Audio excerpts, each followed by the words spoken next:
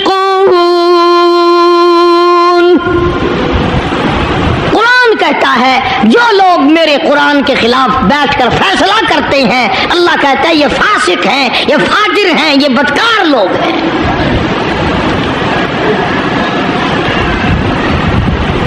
میرا عرض کرنے کا مطلب منشا یہ ہے کہ ہم ایک طرف سے اپنا دامن صاف کرتے ہیں تو دوسری طرف سے گندگی آلود رہ جاتا ہے، اگر مرتے وقت یہی حال ہوا تو ناکام ہو کر کے مریں گے۔ صحابہ کرام نے ان تمام گتھیوں کو پہلے سلجھایا اور اپنی زندگی کو ایسے بنایا کہ مرتے وقت صحابہ کرام کی طرف کوئی انگلی نہیں اٹھا سکتا تھا۔ بے شک سبحان اللہ۔ حقوق العباد کے بارے میں بھی، حقوق اللہ کے بارے میں بھی کوئی چیز ان کو پیچھے نہ رکھ سکی۔ بے شک اللہ اکبر۔ میں یہ نہیں کہتا کہ وہ معصوم عن الگناہ تھے، گناہوں سے پاک تھے۔ ایک مثال پیش کر دوں، گناہ بھی ہوا تو کیسے ہوا؟ صحابہ کرام میں سے اگر گناہ بھی ہوا تو اس کا کیا طریقہ کار اختیار کیا؟ ایک عورت ہے، اس کو کسی نے شراب پلا کر اس سے بدکاری کی، اسے حمل رہ گیا، پیٹ رہ گیا، مسجد میں بیٹھے ہو، خدا کا واسطہ دے کر کہتا ہوں ذرا سوچنا، جب عقل آئی، ہوش آیا، دیکھی کسی نے نہیں، مخبری کسی نے نہیں کی، اطلاع کسی نے نہیں دی، خود چل کر آئی دربار رسالت حضرت محمد الرسول اللہ صلی اللہ تعالی وسلم کے دربار میں، اور آ کے عرض کرتی ہے یا رسول اللہ انی قد ہلکت طاہرنی، کالی کملی والے مجھے پاک کر دے، مجھ پہ اسلام کی حد جاری کر، میں ہلاک ہو گئی، میں برباد ہو گئی، گناہ کر بیٹھی۔ کتنا خوف ہے اللہ کا، کتنا ڈر ہے اللہ کی عدالت کا۔ سرکار دو جہاں حضرت محمد الرسول اللہ صلی اللہ تعالی علیہ وسلم نے یوں منہ پھیر لیا، پتہ نہیں کس حال میں عورت یہ بات کہہ رہی ہے، پھر اس طرف آ گئی، آگے کہنے لگی یا رسول اللہ انی قد ہلکتو، کالی کملی والے میں ہلاک ہو گئی، برباد ہو گئی، طہرنی مجھے پاک کرو، مجھ پہ اسلام کا قانون لاگو کرو، جاری کرو۔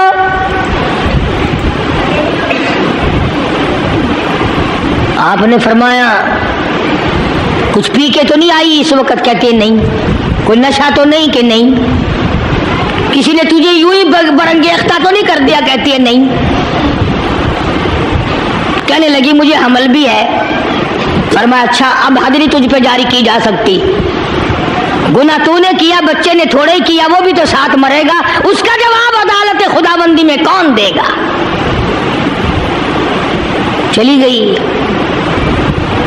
بچہ پیدا ہوا، پھر بھی حضور کریم صلی اللہ علیہ وسلم نے اس کے پیچھے کوئی دائی لگا کے نہیں رکھی کہ جب بچہ پیدا ہو پتہ دینا، اس کو فوراً حد جاری کریں گے۔ بچہ پیدا ہو گیا، پھر خود ہی جھولی میں اٹھا کے لے آئی کالی کملی والے۔ اب مجھے بڑا ڈر لگتا کبھی میری یوں ہی موت آ جائے اور قیامت کے دن مجھے عذاب اٹھانا پڑے۔ انی قد ہلکتو، میں ہلاک ہو گئی، گناہ کر بیٹھی، مجھ پہ حد جاری کرو۔ فرمایا اس بچے کو دودھ کون پلائے گا؟ لے جا اسے، جب یہ دودھ چھوڑ دے گا پھر تجھ پہ حد جاری کریں گے۔ پھر چلی گئی، 2-4-6 مہینے کے بعد بچے کے ہاتھ میں اندازہ لگا، صحابہ کرام کا خوف خدا دیکھ،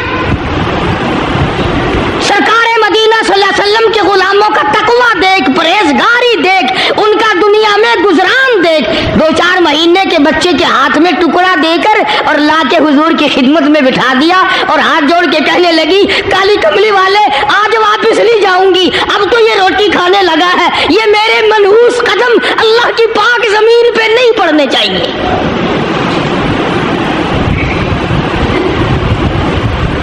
میرے یہ قدم اللہ کی اس پاک سرزمین پہ نہیں پڑنے چاہیے۔ بلانے کوئی نہیں گیا، گرفتار کر کے لانے کوئی نہیں گیا، صرف خوف ہے آخرت کا، ڈر ہے دل میں قیامت کا، اللہ سبحانہ و تعالیٰ کے قرآن پر ایمان ہے۔ تو گناہ بھی اگر کسی سے ہوا تو یوں کرتا تھا گناہگار، آج کی طرح تو نہیں الٹا چور کوتوال کو ڈانٹے، جتنا زیادہ بدماش اتنا ہی زیادہ اور اوپر کو چڑھتا ہوا، اور ہم سب اس کی تائید کرتے ہیں۔ بڑے بڑے ایماندار دیکھتے ہم بھی تم میں ہی ہیں، ہم کون سے تم سے باہر ہیں۔ اگر کسی غریب پہ ظلم ہو تو ایک نیڑے نہیں آئے گا۔ ایک موٹی سی مثال دوں، خدا نہ کرے اگر سڑک پہ ریڑی والے اور کار والے کی ٹکر ہو جائے، کار والے کے ساتھی بنیں گے سارے، ریڑی والے کو کہیں گے تو اللہ سی سیڈ نہیں دینی سی، صاحب بہادر نو صاحب آ رہا تو کار نو سیڈ دینی سی نا، تیری غلطی ہے۔ یعنی کمزور کا ساتھ نہیں دینا، طاقتور کا ساتھ دینا، یہ ہے قوم کی سب سے بڑی بے ایمانی۔ بھلا کوئی پوچھے کار والا تیرا ماما لگتا ہے، صرف لحاظ ہے اس بات کا کہ یہ کار پہ چڑھا ہوا ہے۔ ریڑی والا ایک غریب ہے، ٹانگے والا ایک غریب ہے، پیدل چلنے والا ایک غریب ہے۔ اسی طرح ہر سطح پہ دیکھ لو، طاقتور کا ساتھ دو گے، بڑے کا ساتھ دو گے، چھوٹے کو رگڑو گے، ٹانٹوں کے نیچے پیس کے رکھ دو گے، لیکن یہ سب کچھ دنیا میں کرو گے، میں آخری بات کہتا ہوں، موت آئے گی اور تمام کو چبا کے رکھ دے گی۔ موت آئے گی تمام کو چبا کے رکھ دے گی، نہ اس نے بڑوں کو چھوڑنا ہے، نہ اس نے غریبوں کو، نہ امیروں کو، تمام کو کھا کھا کر اس نے خاک کر دیا۔ اس لیے ہم اپنی زندگی میں غور کریں اور اپنے آپ کو سنبھالا دیں۔ مرنے سے پہلے پہلے جو کچھ کر لو گے وہ تمہارا ہے، مرنے کے بعد کتنے ہی پچھتاؤ، کتنی پشیمانی کا اظہار کرو، کچھ نہیں بن سکتا۔ اللہ پاک مجھے اور آپ کو ایمان کی دولت عطا فرمائے، کلمے اور سرکار مدینہ صلی اللہ علیہ وسلم کی عظمت محبت غلامی کی دولت عطا فرمائے۔ وآخر دعوانا ان الحمدللہ رب العالمین۔ اللہم صلی وسلم وبارک علی سیدنا و مولانا محمد النبی الامی الہاشمی وعلی آلہ واصحابہ برۃ الکرام۔ الہ العالمین ہم سب کی خطاؤں کو معاف فرما، سب کی مشکلوں کو آسان فرما، سب کی پریشانیوں کو دور فرما، سب مریضوں کو شفا عطا فرما۔ یہ حاجی محمد یوسف صاحب ہارون آباد کے دوست ہیں، بیمار ہیں، اللہ پاک صحت کاملہ عطا فرمائے۔ اور شہر میں بھائی محمد یعقوب ہے، اس کے بارے میں بھی بتایا تھا کہ کوئی طبیعت ٹھیک نہیں، اللہ تعالیٰ صحت کاملہ عطا فرمائے۔ اس کے بچہ بھی پیدا ہوا، اللہ پاک زندگی والا نیک بنائے۔ اور عبد الرحمن کو بخار ہے، اللہ پاک صحت کاملہ عطا فرمائے۔ سرفراز خان صاحب بھاوی پور کے دوست ہیں، ان کے بچے کو بھی بخار ہے، اللہ پاک صحت کاملہ عطا فرما۔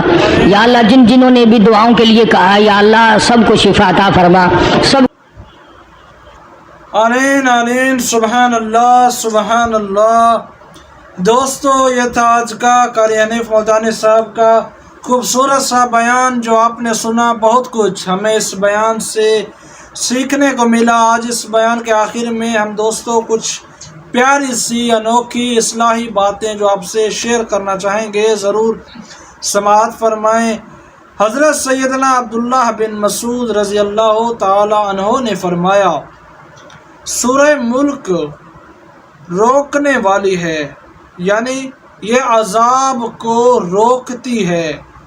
جب عذاب سر کی طرف سے آتا ہے تو سر کہتا ہے یہاں سے تیرے لیے کوئی راستہ نہیں، کیونکہ مجھ میں سورہ ملک محفوظ ہے۔ سبحان اللہ۔ اور جب عذاب قدموں کی طرف سے آتا ہے، قدم کہتے ہیں یہاں بھی تیرے لیے کوئی راہ نہیں، کیونکہ یہ بندہ ہم پر سہارا لے کر سورہ ملک کی تلاوت کیا کرتا تھا۔ سبحان اللہ۔ حضرت سیدنا عبداللہ بن مسعود رضی اللہ تعالیٰ عنہ فرماتے ہیں، جو ہر رات سورہ ملک کی تلاوت کرے، اللہ اس کے سبب اسے عذاب قبر سے محفوظ رکھتا ہے۔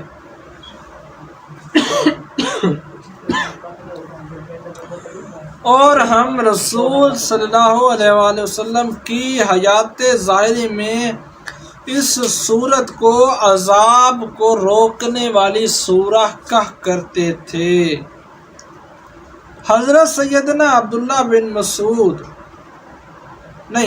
حضرت سیدنا انس بن مالک رضی اللہ تعالیٰ عنہ روایت کرتے ہیں کہ سرکار مکہ مکرمہ سردار مدینہ منورہ صلی اللہ تعالیٰ علیہ وآلہ وسلم نے ارشاد فرمایا، ایک شخص فوت ہو گیا، اسے سورہ ملک ہی یاد تھی۔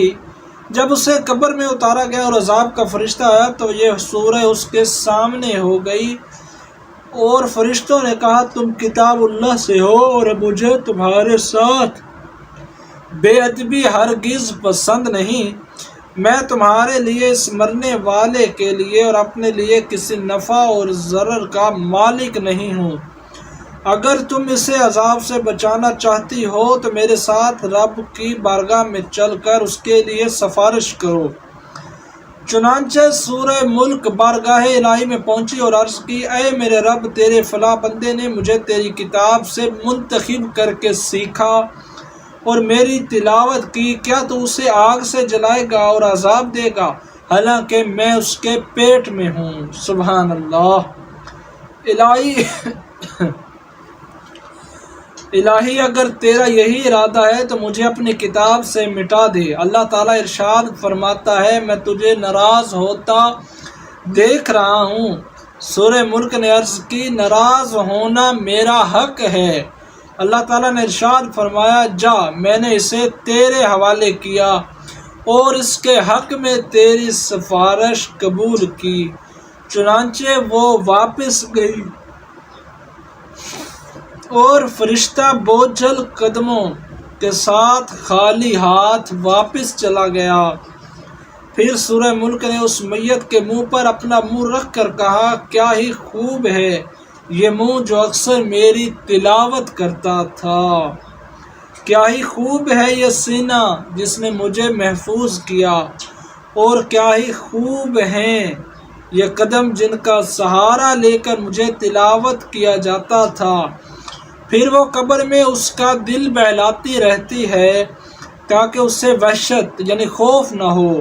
حضرت سیدنا انس بن مالک رضی اللہ تعالیٰ عنہ فرماتے ہیں جب سرکار مدینہ محمد مصطفیٰ صلی اللہ علیہ وآلہ وسلم نے یہ بات بیان فرمائی تو ہر چھوٹے بڑے آزاد و غلام نے اس صورت کو سیکھ لیا اور آپ صلی اللہ علیہ وسلم نے اس کا نام منجیہ نجات دلانے والی رکھا۔ سبحان اللہ، دیکھیے سورہ ملک کی کس قدر بڑی شان ہے، اللہ اکبر۔ دوستو یہ تھا آج کا بیان جو آپ نے سنا، یہ تھی کچھ پیاری سی باتیں جو آپ سے شیئر کی۔ آخر میں آپ سے گزارش ہے چینل پر اگر فرسٹ ٹائم آئے ہیں ابھی تک چینل کو سبسکرائب نہیں کیا تو ضرور سبسکرائب کر لیں۔ جزاک اللہ، تاکہ اسی طرح قاری حنیف ملتانی کے بیان آپ تک پہنچتے رہیں۔ جزاک اللہ، ہم پھر سے ملیں گے انشاءاللہ ایک نئے بیان کے ساتھ۔ اللہ حافظ۔